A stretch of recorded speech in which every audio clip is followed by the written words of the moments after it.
Hello बच्चों, स्वागत है आपका हर्ष आउटकम क्लासेस में। आज हम करने वाले हैं क्लास 10th का चैप्टर 1 सत्ता की साझेदारी यानी पावर शेयरिंग। ये ऑल बोर्ड एग्जाम से रिलेटेड है। सभी बोर्ड के एग्ज़ाम वाले बच्चे जो भी हैं, Bihar board, MP board, Rajasthan board, UP board, सब पढ़ सकते हैं। और ये पूरी की पूरी एनसीईआरटी बेस्ड कॉन्सेप्ट है। मैंने एनसीईआरटी से ही सब कुछ उठाया है, उसका निचोड़ निकाला है, फिर मैं एक पीडीएफ बनाया हूँ, उस पीडीएफ में सब कुछ नोट्स बनाया हूँ। तो आप यहाँ से अच्छा सा नोट्स भी बना सकते हैं, अपने पढ़ाई को रेगुलर कर सकते हैं बिना किसी झंझट के। आपको एक एक पॉइंट समझ आएगा, मैं एक एक पॉइंट के साथ उदाहरण समझाऊंगा। इस चैप्टर से एक भी पॉइंट ऐसा नहीं है कि जो आपको समझ नहीं आएगा, तो आपको अंत तक टिके रहना है। साथ ही अगर आप चैनल पर नए हैं तो सब्सक्राइब जरूर कर लीजिए, क्योंकि यहाँ हर्ष आउटकम क्लासेस पर जो भी आपका सोशल साइंस रिलेटेड जो भी सब्जेक्ट हैं, हिस्ट्री, इकोनॉमिक, पॉलिटी, तो ये सब कराया जाता है। साथ ही कॉमर्स के बच्चों के लिए भी कुछ कुछ प्रोवाइड किया जाता है। तो आप इसे सब्सक्राइब जरूर कर लीजिए, आपके लिए ये काफ़ी इंपॉर्टेंट हो सकता है। तो चलिए हम अपने वीडियो को स्टार्ट करते हैं, बिना किसी झंझट के, बिना किसी फालतू के बात करें। देखिए बच्चों, हम पढ़ने से पहले क्या देखेंगे, चैप्टर फ्लो। चैप्टर फ्लो मतलब इस चैप्टर में हम क्या क्या पढ़ने वाले हैं। सबसे पहले हम पढ़ेंगे सत्ता की साझेदारी। सबसे पहले हम क्या पढ़ेंगे, सत्ता की साझेदारी यानी पावर शेयरिंग। मतलब पावर शेयरिंग क्या है। उसके बाद हम पढ़ेंगे बेल्जियम और श्रीलंका के उदाहरण। आपने कभी सोचा है ये बेल्जियम और श्रीलंका के उदाहरण का यहाँ सत्ता की साझेदारी से क्या रिलेशन है, कैसे रिलेटेड है ये? तो भाई बहुत अच्छे से रिलेटेड है। यही अगर आप उदाहरण समझ लेते हैं ना, आप पूरे चैप्टर को हलवा बना लेंगे, मतलब बहुत सरल हो जाएगा आपके लिए। तो भाई ये पढ़ेंगे, फिर हम पढ़ेंगे इसी में, मतलब इसी का सब पॉइंट है। आप ये जो देख रहे हैं बेल्जियम और श्रीलंका के उदाहरण, इसी का सब पॉइंट है। क्या इसी का सब पॉइंट है? श्रीलंका में बहुसंख्यकवाद। और इसी का सब पॉइंट है बेल्जियम की समझदारी। तो भैया अगर ये इतना समझे तो भैया चैप्टर आपके मुट्ठी में, भाई मतलब आसान हो जाएगा। तो भाई ये हो गया दूसरा पॉइंट। अब तीसरा हम क्या पढ़ेंगे, अब देखिए तीसरा हम पढ़ेंगे सत्ता की साझेदारी की, मतलब सत्ता की साझेदारी क्यों आवश्यक है। हमें किसी देश में किसी भी पॉलिटिकल मतलब राजनीतिक व्यवस्था को बनाए रखने के लिए क्या सत्ता की साझेदारी आवश्यक है? अगर आवश्यक है तो क्यों आवश्यक है, कैसे राजनीतिक व्यवस्था सत्ता की साझेदारी से अच्छी तरह से चलता है, हम ये पढ़ेंगे। बेसिकली सत्ता की साझेदारी क्यों आवश्यक है, यही इसमें पढ़ना है। क्यों, वाई, क्यों। तो भैया हमारा अगला पॉइंट है, पढ़ेंगे सत्ता की साझेदारी के रूप। और अगर इतना हम पढ़े ना, इतना हम पढ़े, चैप्टर फिनिश। तो चलिए हम सबसे पहले समझते हैं सत्ता की साझेदारी क्या है। देखिए इसमें कहा जा रहा है सत्ता की साझेदारी, जिसे अंग्रेजी में पावर शेयरिंग कहा जाता है। सत्ता की साझेदारी का अर्थ है सरकार या शासन में विभिन्न समूहों या व्यक्तियों के बीच सत्ता का विभाजन, अर्थात शक्ति का किसी एक व्यक्ति के हाथों में न होना। तो भैया आपको ये परिभाषा थोड़ा सा हार्ड लगा होगा, ये तो परिभाषा रटा रहे हैं। भाई मैं आपको रटाने वाला बिल्कुल नहीं हूँ। अब हम समझते हैं आसान भाषा में, बोर्ड पर आपको ले चलते हैं, वहाँ लिख लिख आपको समझाते हैं, ठीक है। तो बच्चों सबसे पहले हमने क्या पढ़ा, सबसे पहले हमने पढ़ा सत्ता की साझेदारी को इंग्लिश में कहते हैं पावर शेयरिंग। क्या कहते हैं? Power sharing. तो सत्ता की साझेदारी को इंग्लिश में कहते हैं पावर शेयरिंग। ये हो गया, हमने पहला लाइन पढ़ा। लेकिन उसके आगे हमने परिभाषा क्या पढ़ा, उसके आगे हमने परिभाषा पढ़ा कि सत्ता की साझेदारी का अर्थ है सरकार या शासन में सत्ता यानी पावर, शक्ति किसी एक व्यक्ति के हाथों में न होकर दो या दो से अधिक लोगों के हाथों में होना है। मतलब अगर जैसे ये कोई भारत है, जैसे ये भारत देश है, ठीक है, ये भारत देश है, ये मान के चलिए भारत देश है। अगर इसमें जो सारी शक्तियां हैं सरकार की, वो केवल प्रधानमंत्री, एक हमारे जो यहाँ समय है मोदी, उनके हाथ में चला गया, मोदी के हाथ में चला गया, तो भैया हो जाएगा सत्ता का केंद्रीकरण। और अगर यही यही शक्ति मोदी के हाथ में न रहकर बहुत सारे लोगों, बहुत सारे व्यक्तियों के हाथ में रहे, आधा आधा, पूरी शक्तियों को आधा आधा में विभाजित करके बहुत सारे लोगों के हाथों में चला जाए, कुछ शक्ति इनके हाथ में रहे, कुछ शक्ति इनके हाथ में, कुछ शक्ति इनके हाथ में, कुछ शक्ति इनके हाथ में, तो भैया यही है सत्ता की साझेदारी। सिंपल है भाई। क्या है मतलब, भैया सत्ता जो है, सत्ता किसी एक व्यक्ति के हाथ में न होकर बहुत सारे व्यक्तियों और बहुत सारे समूहों के हाथ में हो, तो वही है भैया सत्ता की साझेदारी। तो यहाँ एक व्यक्ति है। जैसे भारत में कैसा सिस्टम है, भारत में जैसे व्यवस्था किया गया है सत्ता की साझेदारी के लिए, एक है न्यायपालिका, एक है कार्यपालिका, एक है विधायिका। इन तीनों के अपने अपने शक्ति हैं, अपने अपने शक्तियां हैं, फिर अपने अपने क्षेत्राधिकार हैं। ये अपने क्षेत्र से बाहर कोई कार्य नहीं कर सकते, ये अपने क्षेत्र से बाहर कोई कार्य नहीं कर सकते, ये अपने क्षेत्र से बाहर कोई कार्य नहीं कर सकते। तो यही है सत्ता की साझेदारी, मतलब शक्तियों का विभिन्न लोगों या विभिन्न व्यक्तियों या समूहों के बीच विभाजित कर देना, किसी एक व्यक्ति के हाथ में पूरी शक्ति न दे देना। जैसे आपके घर में किसी एक के पास बहुत सारी शक्तियाँ होती हैं, जो बहुत सारा पैसा कमाता है, वैसे ही समझ लीजिए। और जब सब लोग पैसे कमाते हैं तो शक्तियाँ किसी एक के हाथ में नहीं होती, पूरे घर में शक्ति होती है थोड़ी थोड़ी। तो भाई यही है सत्ता की साझेदारी, यही होता है राजनीति में।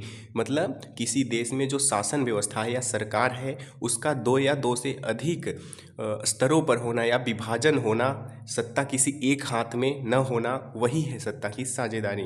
तो भैया मैंने 3 मिनट इस पर इन्वेस्ट किया कि सिर्फ ये समझने के लिए कि सत्ता की साझेदारी क्या है।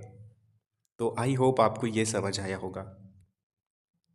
देखिए यहाँ कितना प्यार से कहा गया है, सिंपल भाषा में। आपको अगर सिंपली याद करना है तो आप ऐसे याद करेंगे, सत्ता की साझेदारी, जिसे अंग्रेजी में पावर शेयरिंग कहा जाता है। सत्ता की साझेदारी का अर्थ है सरकार या शासन में विभिन्न समूहों या व्यक्तियों के बीच सत्ता का विभाजन, मतलब पावर का विभाजन कर दो, शक्तियों का विभाजन। अर्थात शक्ति का किसी एक व्यक्ति के हाथों में न होना, बहुत सारे लोगों के हाथों में शक्ति रहे, केवल एक व्यक्ति के हाथ में न रहे। मतलब ये जो केंद्रीकृत, मतलब शक्ति का केंद्रीकृत अवधारणा हो, इसके विरुद्ध होता है। आपको इसमें दिमाग नहीं लगाना ये केंद्रीकृत अवधारणा क्या है, आप अगली क्लास में जाएंगे तो ठीक ठाक पढ़ लेंगे वहाँ। तो अब हम पढ़ते हैं आगे। हम बेल्जियम और श्रीलंका को उदाहरण की तरह देखकर सत्ता की साझेदारी को और अच्छे से समझ सकते हैं। मतलब बेल्जियम और श्रीलंका दो देश हैं और उनका उदाहरण देखेंगे, वहाँ सत्ता की साझेदारी नहीं है कि है, आपको कैसे पता चलेगा, फिर उसका क्या परिणाम हुआ वो पता चलेगा। तो भैया हम बेल्जियम और श्रीलंका के उदाहरण को समझते हैं। देखो बच्चों, बेल्जियम और श्रीलंका के उदाहरण अब हम पढ़ते हैं। बेल्जियम यूरोप का छोटा सा देश है। इसकी 59% जनसंख्या फ्लेमिश इलाके में रहता है और डच भाषी है। मतलब एक छोटा सा बेल्जियम देश है यूरोप का, सिंपली याद रखना है, यूरोप का छोटा सा देश है। वहाँ 59% जनसंख्या फ्लेमिश इलाके में, फ्लेमिश क्या है, फ्लेमिश एक इलाका है, 59% जनसंख्या वहाँ फ्लेमिश इलाके में रहता है और डच भाषी है। मतलब 59% जो लोग हैं ये डच भाषा बोलते हैं कुल मिलाकर बेल्जियम में, ठीक है। और 40% लोग वेलेनिया में रहते हैं, फ्रेंच बोलते हैं। और 40% लोग क्या हैं, वेलेनिया में रहते हैं और फ्रेंच बोलते हैं। मतलब ये 59% लोग, मतलब इनकी संख्या अधिक है, 59% है डच भाषी लोगों की, और इनकी 40% है, मतलब इनकी जनसंख्या कम है उनके अपेक्षा। किसके अपेक्षा, डच भाषी लोगों की अपेक्षा। मतलब फ्रेंच भाषा बोलने वाले कम हैं। इस प्रकार अल्पसंख्यक फ्रेंच भाषी अधिक समृद्ध व ताकतवर रहे और डच भाषी लोगों को शिक्षा लाभ, आर्थिक विकास बाद में मिला, लेकिन ये अधिक लाभान्वित रहे और इनको विकास बाद में मिला। इस कारण फ्रेंच भाषी और डच भाषी में टकराव की स्थिति उत्पन्न हो गई। कुल मिलाकर क्या हुआ, मतलब बेल्जियम एक देश है यूरोप का छोटा सा, वहाँ 59% लोग क्या हैं, 59% लोग हैं फ्लेमिश इलाके में रहने वाले और डच भाषा बोलने वाले, ठीक है। उसके बाद 40% लोग हैं वेलेनिया में रहते हैं और फ्रेंच भाषा बोलते हैं। दोनों के बीच टकराव हो जाता है, किस कारण, क्योंकि ये 40% वाले लोग अधिक समृद्ध और ताकतवर रहे, इनको थोड़ी कम शक्तियाँ मिली, ये थोड़ा कम ताकतवर रहे 59% वाले लोग, यानी डच भाषा वाले लोग। और इस कारण दोनों में भेदभाव जब देखा गया, भेदभाव, आप कभी सोचे हैं झगड़ा का कारण क्या होता है, भेदभाव तो ही होता है। तो भैया जब दोनों में भेदभाव देखा गया तो इससे क्या हो गई, वहाँ टकराव की स्थिति उत्पन्न हो गई। ये था बेल्जियम की स्थिति। अब हम समझते हैं श्रीलंका की स्थिति को। देखिए दोस्तों, बेल्जियम और श्रीलंका के उदाहरण में हमने बेल्जियम को समझा, अब हम समझते हैं श्रीलंका की स्थिति को। श्रीलंका का क्या सीन है, क्या सीन है भाई। श्रीलंका में सबसे प्रमुख सामाजिक समूह सिंहलियों का है, जहाँ 74% सिंहली समुदाय और 18% तमिल हैं।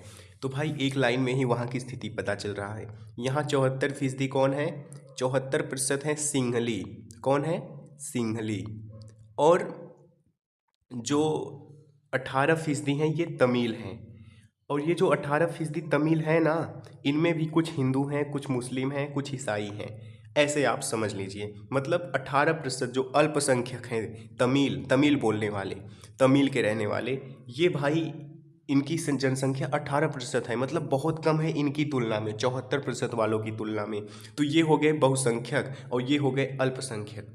एक बात और, इनकी बहुसंख्या ज़्यादा है ये तो समझ आता है, 74% है। सिंहली लोग बौद्ध धर्म को मानते हैं और तमिल लोग कुछ हिंदू और कुछ मुस्लिम हैं। तो भाई ये बौद्ध धर्म, मतलब सिंहली लोग जो सिंहली भाषा बोलते हैं ये बौद्ध धर्म को मानते हैं। और 18% जो तमिल भाषी हैं ये हिंदू और मुस्लिम धर्म से रिलेटेड है। तो आपको ये समझ आया होगा। अब हम आगे बढ़ते हैं। देखिए, एक कॉन्सेप्ट है बहुसंख्यकवाद। बहुत बड़ा कॉन्सेप्ट नहीं है, मतलब छोटा सा कॉन्सेप्ट है। आपको समझ आ जाएगा जल्दी ही। मैं पढ़ता हूँ इसको, फिर आपको समझ आ जाएगा। देखिए, श्रीलंका में बहुसंख्यकवाद कैसे आया। अभी आप सोच रहे होंगे हम तो श्रीलंका की स्थिति समझ रहे थे। नहीं भैया, हम स्थिति ही समझ रहे हैं, उसके पहले एक छोटा सा सब पॉइंट है, उसे हम पढ़ लेंगे तो और आसानी से समझ जाएंगे। तो श्रीलंका में बहुसंख्यकवाद मतलब, बहुसंख्यकवाद एक ऐसी प्रवृत्ति है जिसमें समाज की बहुसंख्यक वर्ग की इच्छाओं और मान्यताओं और हितों को सर्वोच्च माना जाता है तथा अल्पसंख्यकों के अधिकारों की उपेक्षा की जाती है। आसान भाषा में समझने के लिए आप ऐसे समझ सकते हैं, बहुसंख्यकवाद क्या है।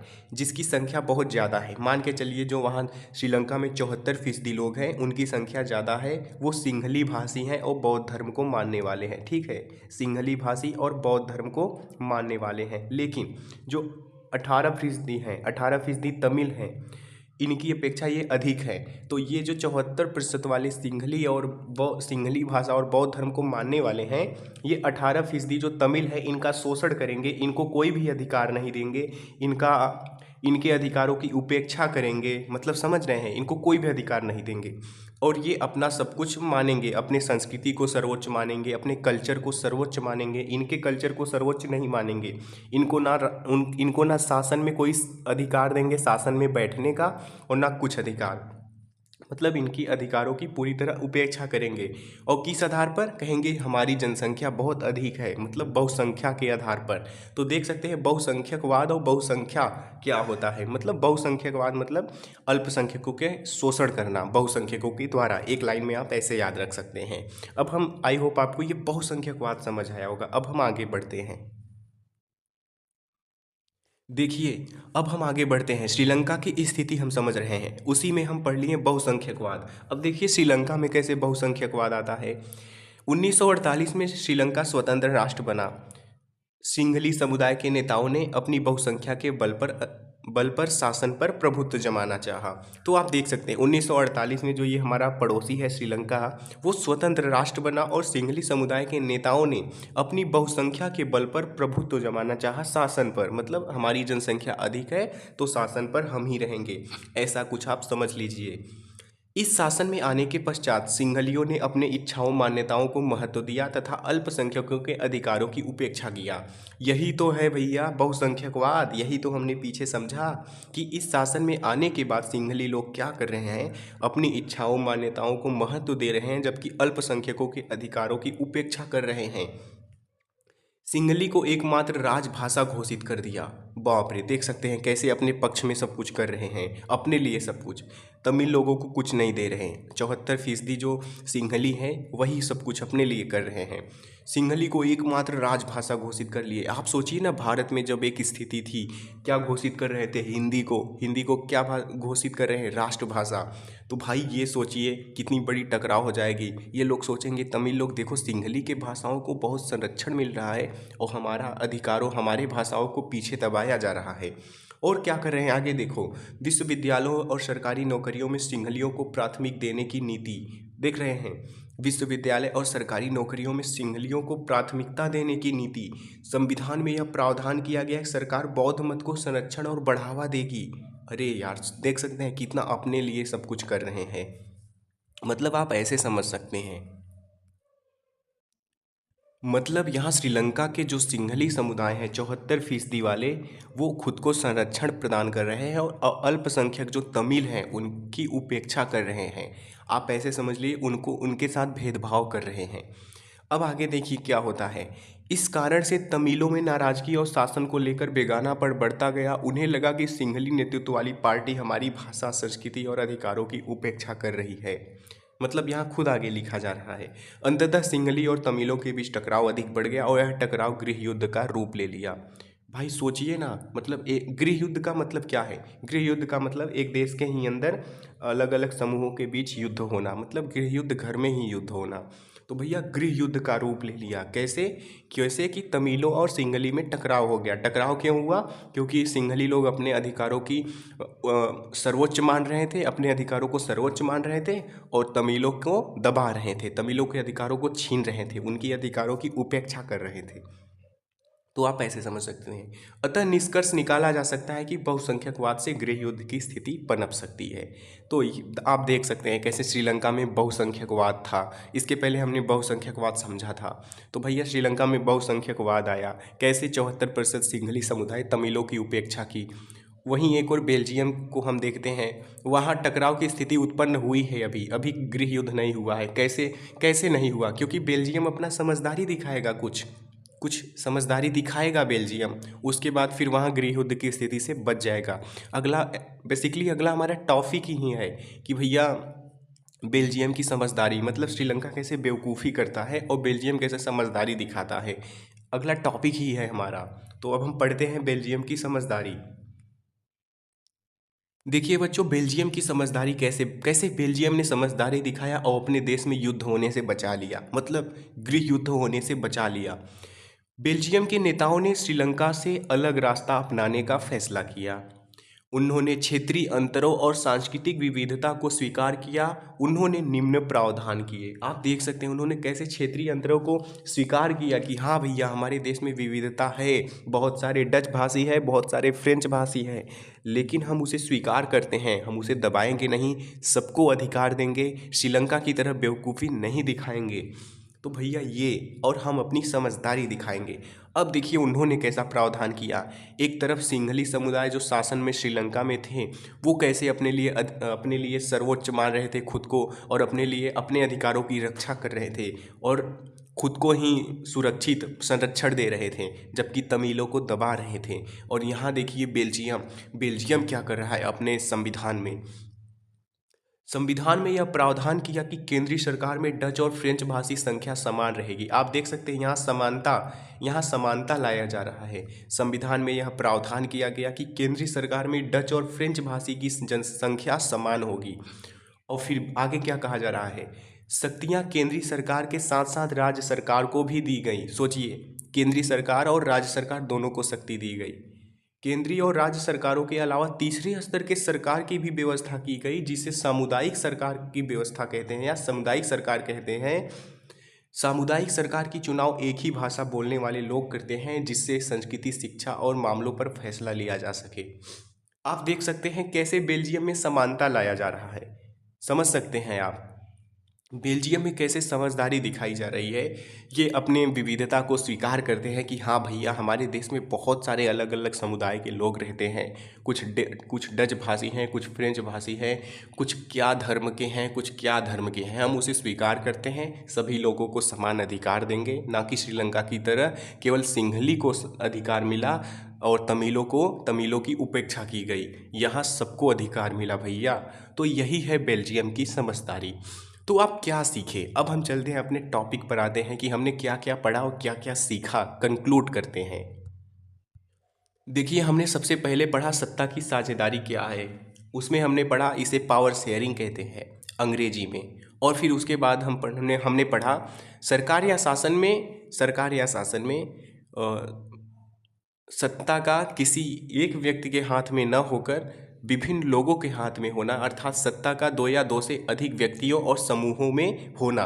ये है सत्ता की साझेदारी। हमने एक लाइन में इसे कंक्लूड किया। उसके बाद हमने पढ़ा बेल्जियम और श्रीलंका के उदाहरण, बेल्जियम को समझा और श्रीलंका के उदाहरण को समझा। फिर समझा बेल्जियम में बहुसंख्यकवाद आया, उसके बाद गृह युद्ध हो गया वहाँ, कैसे श्रीलंका ने बेवकूफ़ी दिखाया और फिर कैसे बेल्जियम ने समझदारी दिखाई। तो भैया बेल्जियम की समझदारी हमने ये पढ़ लिया। अभी हमारा दो टॉपिक बचा है, सत्ता की साझेदारी क्यों आवश्यक है और सत्ता की साझेदारी के रूप। इसे हम अगले वीडियोस में पढ़ेंगे, आपके लिए अगले वीडियोस में अवेलेबल होगा ये पढ़ने के लिए। तो आज के लिए इतना ही रखते हैं, मिलते हैं आपसे अगले वीडियो में। आई होप आपको ये समझ आया होगा हमने जो भी अभी तक पढ़ा। तो चलिए मिलते हैं आपसे अगले वीडियो में। अगर आप चैनल पर नए हैं तो सब्सक्राइब जरूर कर लेना यार। Thank you.